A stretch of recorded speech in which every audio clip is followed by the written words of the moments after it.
We are at the Aeroflot Open chess tournament being played in Russia 2026. Faustino Oro has just won his game with a wonderful way to activate the king in the ending. This was played against the international master Shiro Glan in the penultimate round. So Faustino Oro only needs 1 point in order for him to be the youngest grandmaster in history.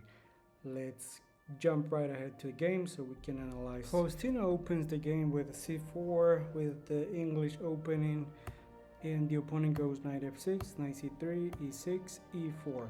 Here we have what we know to be some structure for the English, and black is trying to play d5 to transpose into the queen's gambit or some open lines of the queen's gambit where every pawn is exchanged. So Faustino knows that he needs to go out for the victory today because there's no other result that works for him.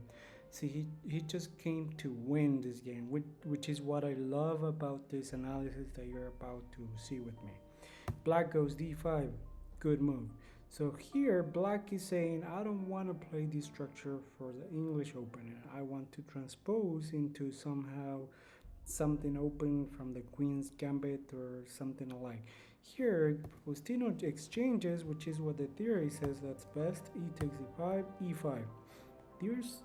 This is where the first wow option just came from Faustino here. He pushed his pawn to e5. Why did he push this pawn to e5? Let's try to understand this position. Why didn't he just take on d5? So the reason why is because if he goes e takes d5, black will probably go knight d5, and let's see, knight d5, queen d5. White is gonna end up with an isolated pawn for heading to the middle game and then the ending. And one of the rules that grandmasters say about the isolated pawns are that if you have the isolated pawn, you must attack the opponent's king. But in this position, since you don't have all of your pieces, it's really difficult for you to attack the opponent's king. So that's why Faustino didn't go for this line. In exchange, he went e5. e5 surprises a little bit to the master, and he actually goes d4 just with a double-edged position here, and a lot of tactics in the air. E takes f6, intermezzo, d takes e3, bishop b5, another intermezzo move, c6 defending, queen e2 check, another intermezzo move. This is lovely, yes? So they're actually playing with intermezzo moves, and they're playing to win this game. They're not just trying to play some game to draw. They're trying to win here, which is what's best about this game. So bishop e6, bishop c4, queen f6, d takes e3. So remember what I told you about the isolated pawn is that white did not want to have this pawn, let's say, on d4. Why? Because we don't have many pieces to attack the opponent's king. And in the end game, the isolated pawn is known to be some kind of a weakness. That's what we're trying to avoid. So d takes e3, bishop e7, bishop e6. Why did he take the decision of taking on e6? Well, because by exchanging this bishop, white is saying, okay, I want your pawn from f7 to be on e6, and I'll make sure that happens. Why is it forced? Because if he takes with the pawn, we have just made what we wanted. We wanted to leave black with the e6 weakness. And if he takes with the queen, we just take the queen, and f takes e6 leaves e6 as a weakness for the ending, which is the key part of the game that Faustino tried to exploit, and that's why he took the win. So here he goes for his line. Bishop e6, queen takes e6, queen takes e6, f takes e6, knight f3, knight d7, king e2, bishop f6, bishop e3. Some developing moves here. You can think I could have castled, yes, but remember that in the endings, the kings must activate themselves. They need to come to action to the center of the board, especially if we don't have the queens on the board anymore. So black goes knight b6, knight d2, knight d5, trying to exchange this knight for that bishop. knight e4. So Faustino is saying, okay, you can take my bishop, I'll take yours. If you take this knight, I'll take your knight. Wait a minute, with the king. Yeah, so I don't ruin my structure, which is my advantage for the future, which is like a static advantage that is known to be. So b6, rook d1, bringing the pieces to the center, castle, long castle, bishop c1, bishop b7, rook e1, h6, king f1.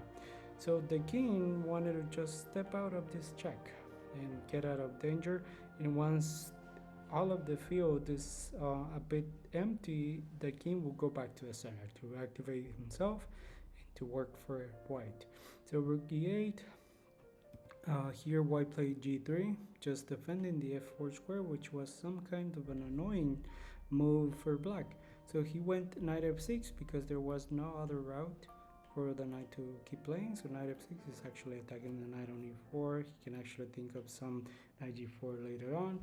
Here, white exchanges the rooks because he wants to put more pressure to this pawn. So as long as you have a certain advantage for the ending, you must trade your pieces. So the less pieces are on the board, the more chances you're going to have to attack their weaknesses because they're not going to have many defenders. So he goes king takes d8, knight e2, bishop d6, king g2, bishop c7, f4, trying to gain some space and fighting for e5 push. Bishop king e7, knight f3, c5, c4, king f7, b3, knight g8. Here white goes bishop b2, which is a good move. Somehow this diagonal is really strong for white. Why is that? Because the bishop, which is the opposite of the white bishop, is on the queen side, while our bishop from white is just attacking all of the king side. So the king must defend g7, probably with the rook, or the bishop will have to reroute himself to defend to e7 maybe, and then go to f6. So rook d8, trying to gain some file for the rook, which makes a lot of sense. King f2, knight e7, king e3. This is what I love about this game. He's trying to activate his king because he knows that he's getting to the end game, and in the end game the king activity plays, and it plays a lot. So this is 1 point for Faustino because he activated his king properly here. Knight c6, bishop c3, bishop d6, g4, g6, king e4, bishop b7, h4. So take a look to this. White is saying my structure is better than yours. Let me just push my pawns forward, and at some point your weakness on e6 is going to fall. Alright, bishop f8, h5, bishop g7, h takes g6, intermezzo move, giving a check. So black cannot take this one, yes? Why? Because the g6 pawn is giving a check to the king on f7. So king takes g6, f5, the king moves. I would think that black should have played e takes f5 here, because if he moves to f7, which is what happened to the game, we'll go f takes e6, and he's not going to be able to take this pawn because I will take his bishop. So he actually went king f7, and then e takes f takes e6 check, intermezzo move. He cannot move farther from the bishop on g7, so he needs to protect it. King g8, knight e5. So here we're trying to exchange the knights, so the knights are not able to defend the passed pawn on e6, which is now our strength, but must be really well defended by us. Otherwise black would just block it with the knight, bring the king somehow here, and then try to gain that pawn. Black makes the mistake of rook d6. Why is it a mistake? Because he's leaving us to gain the knight on c6. He can actually take the pawn on e6.